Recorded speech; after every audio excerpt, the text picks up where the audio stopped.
उन्नाव के भगवंत नगर विधानसभा क्षेत्र में भाजपा की ओर से आत्मीय जनसंवाद कार्यक्रम का आयोजन किया गया। कार्यक्रम में बड़ी संख्या में ग्रामीण शामिल हुए। भाजपा नेता आशीष शुक्ला और फ्रेंको शुक्ला ने केंद्र और प्रदेश सरकार के विभिन्न जन कल्याणकारी योजनाओं की जानकारी देते हुए लोगों से उनका लाभ उठाने की अपील की।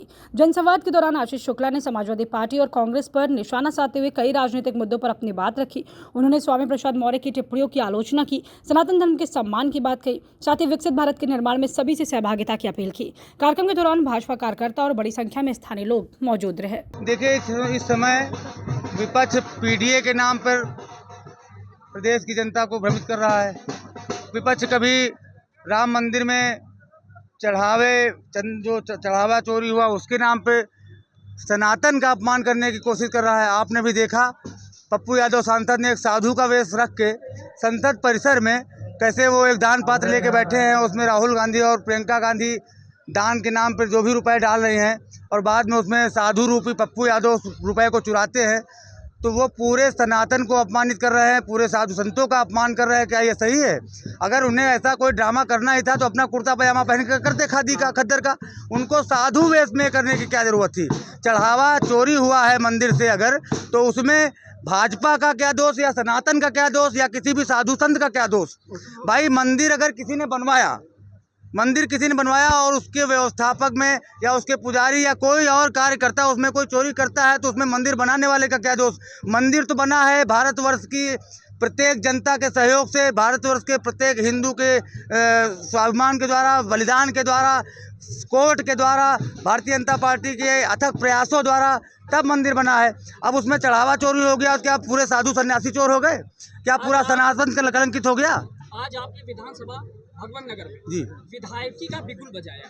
क्या लगता है कि लोगों की भावनाएं और लोगों के प्रति किन मूलभूत सुविधाओं को वंचित हैं जिसके कारण आप विकास को नहीं बढ़ाते? नहीं, मैंने कोई विधायकी का बिगुल नहीं बजाया है। मैंने भारतीय जनता पार्टी को 2027 में दोबारा तिबारा चौबारा चुनाव जीतने के लिए बिगुल बजाया है कि भारतीय जनता पार्टी का कोई भी प्रत्याशी हो वो जीते।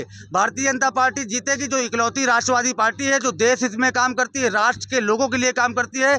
दूसरी जितनी भी पार्टियां हैं वो केवल जाति के नाम पर छलावा करती हैं, धर्म के नाम पर छलावा करती हैं। बाकी उसके बाद बात करते हैं पीडीए की, और जब सरकारें बन जाती हैं तो वो पीडीए उनका परिवार डेवलपमेंट अथॉरिटी हो जाता है, और जब सरकार में नहीं रहते उस पीडीए को भी पिछड़ा, दलित और अल्पसंख्यक बताते हैं। अगर भारतीय जनता पार्टी आपके विकास कार्यों को देखते हुए आपको भारतीय जनता पार्टी से टिकट विधानसभा भगवंत नगर का देती है, कौन से ऐसे विकास कार्य रहेंगे जिनको आप प्राथमिकता दें? नहीं, मेरे विकास के कार्यों को देखते हुए नहीं, मैं क्षेत्र का हूँ, इसलिए मैं भारतीय जनता पार्टी से निवेदन कर रहा हूं कि मैं, अगर इस समय बहुत से लोग टिकट मांग रहे हैं, उनमें मैं भी हूं, कोई मैं अलग से नहीं आया हूं। मैं भगवंत नगर में पला बड़ा हूं, क्षेत्र का हूं, एक बार जिला पंचायत सदस्य रहा हूं, 2 बार भगवंत नगर नगर पंचायत का चेयरमैन रहा हूं। तो थोड़ी सी महत्वाकांक्षा, और क्योंकि मेरा भी अधिकार है टिकट मांगने का, मैं टिकट मांग रहा हूँ।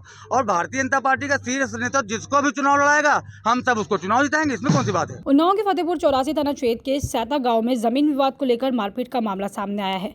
पीड़िता रुकिया खान का आरोप है, दुकान की साफ सफाई के दौरान कुछ लोगों ने गाली गलौज करते हुए लाठी डंडों और धारदार हथियार से हमला कर दिया। इस घटना में 3 महिलाएं घायल हुई, जिन्हें इलाज के लिए अस्पताल भेजा गया है।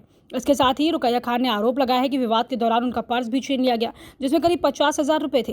साथ ही शिकायत करने पर जान से मारने की धमकी देने का भी आरोप लगाया गया। पीड़िता ने मामले में सख्त कार्रवाई की मांग की है। वहीं पुलिस का कहना है कि शिकायत के आधार पर मामले की निष्पक्ष जाँच की जा रही है। सराय मुजरा कटोली के रहने वाले लड़ाई हो रही थी। आरिफ भाई की बीवी पे ईटा पत्थर लाठी से मारी जा रही थी, तो सुनीता मारी जा रही थी। तो हमने ऊपर छत से देखा तो नीचे उतर कर है। जब नीचे उतर के आए तो हमसे रहा नहीं गया। हम बाहर जैसे ही निकले तो वो ईंटे से, बिल्डिंग से, छत से और डंडों से सब वार किया मेरे सर। कौन कौन लोग थे जिन लोगों ने आपके साथ मारपीट करी? नाम मालूम है? मोबिन की औरत थी, उनकी लड़की थी, और जो है दरोगा थे, उनकी बीवी थी, उनकी लड़कियां थी, और गुलाम हसन थे, उनके बच्चे सब थे। किस कारण ये मारपीट की घटना घटित हुई यहाँ पे? उन लोगों ने किस कारण मारपीट उन लोगों से की थी हमको इस बारे में नहीं पता, पर हमको रहम आ गई उनको बचाने की वजह से। मेरी उनसे कोई दुश्मनी भी नहीं है। लगभग कितने लोग मौजूद थे हमलावर में? उनके वहाँ कम से कम 25-30 लोग थे। उनकी वाइफ काम करा रही थी, इसलिए में 25-30 लोग आए, आरिफ भाई की वाइफ को मारने लगे। उनके साथ 2-3 लोग और, सुनीता ने थी, उनको बहुत आगा बुझा के मारे, ईंटे पत्थर राड सरिया जो चाह रहे तो मार रहे थे। उसी में हम गए, हमारी वाइफ गई बचाने की, उनको बचाने, ऐसे लोग मार न डालें आरिफ भाई की औरत को। बचाने के चक्कर में मेरी वाइफ का भी सर फोड़ डाला, मेरे बेटों को भी मारा और हम लोगों को मारा। हमको कौन न्याय- कौन लोग हैं जिसका उसमें मारपीट करी? मोबिन है, गुलाम हसन है, नबी हसन है, उसके बड़े बड़े बच्चे हैं, उनकी औरतें, वाइफ, 20-25 लोग आके मारा। क्या है जमीन का विवाद जिस कारण ये मारपीट का?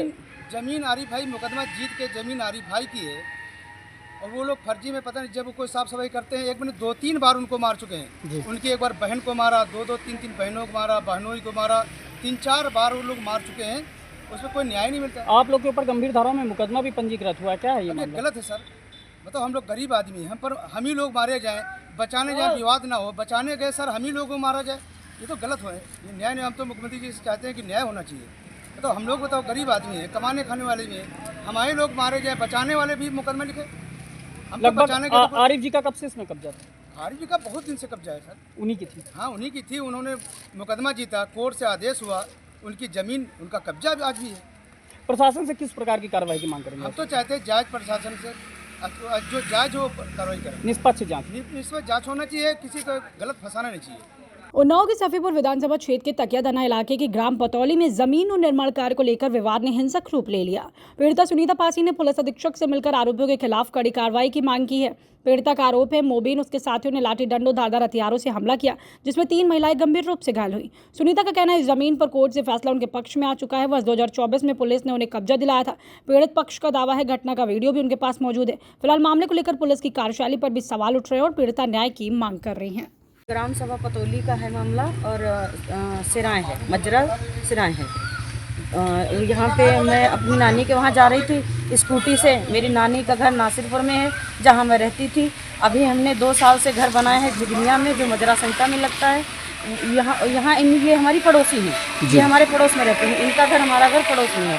मैं नासिरपुर जा रही थी, वहाँ देखा कि इनको धारदार हथियार, रॉड और हंसिया ये सब लेके कुछ लोग इनको मार रहे थे। मोबिन या इन्हीं का परिवार सब और कुछ लोग शामिल थे। वो वहीं के हैं, वहीं पास में घर है, वहाँ के हैं।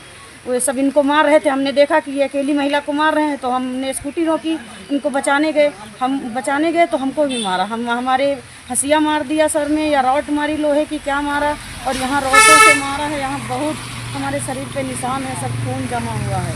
प्रशासन से किस प्रकार की कार्रवाई की अपराधियों पर मांग करते हैं? प्रशासन से तो हम ये कहते हैं इंसाफ होना चाहिए, जो हो उसको देखे, जानकारी मिले अपनी और देखें उसको।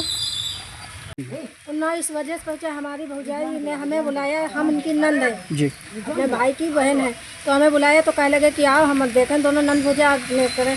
तो हम मैके में आए थे, तो हमें देखा ना, हमें ऊपर हाथ के वही मार दिया हंसिया। तो हम कुछ बोल ही नहीं पा रहे थे, हमारा मुंह गला दबा दी। मोबिन दुल्हन थी, दरोगा की दुल्हन थी, ये सब लोग हमें गर्दनें दबाई पड़ी थी। लगभग कितने लोग मौजूद थे? अरे 20-25 लोग थे। सब लोग मौजूद। हाँ, किस प्रकार से कार्रवाई की मांग करती है ऐसे अपराधियों? हमें अब इंसाफ चाहिए। अभी ज़मीन पे गई थी, मुझे नहीं पता था कौन लोग थे, क्या थे।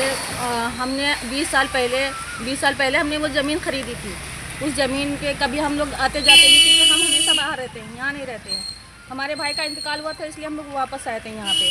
और भाई के उसमें फाते होती ना, उसी में हम आज 31 तारीख को आए थे।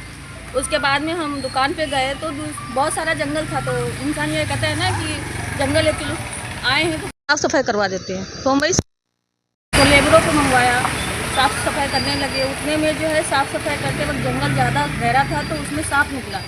तो मैंने अपने हस्बैंड को कॉल किया, मैंने कहा इसमें सांप है, काम करो, लेबरों की किधर भी काट लिया तो नुकसान अपना है, जेसीबी भेज दीजिए। उन्होंने जेसीबी भेजा, जेसीबी भी जैसे ही आई, काम चालू हुआ। अपोजिट आदमी आके किस टाइम क्या किया मुझे कुछ पता ही नहीं चला, मेरे आंखों के नीचे अंधेरा छा गया बिल्कुल।